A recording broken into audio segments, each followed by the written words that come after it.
Assalamualaikum Kak. Waalaikumsalam. Kak, ini ada pertanyaan nih Kak dari sahabat Bepom Aceh @ayubi_.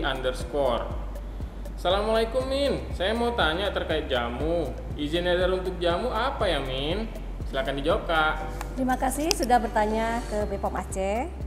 Untuk obat tradisional, sediaan jamu ada 11 digit nomor izin edar yang terdiri dari 2 huruf dan 9 angka.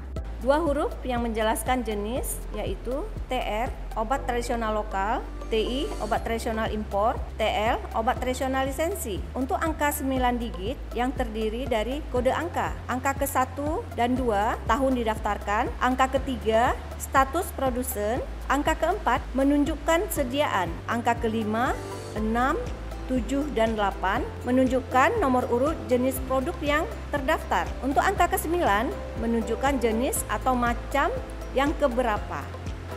Nah, sudah paham kan sahabat Bepom?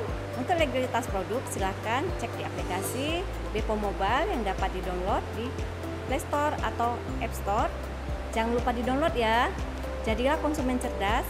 Ingat selalu cek klik, cek kemasan, cek label, izin edar, dan kedaluarsa.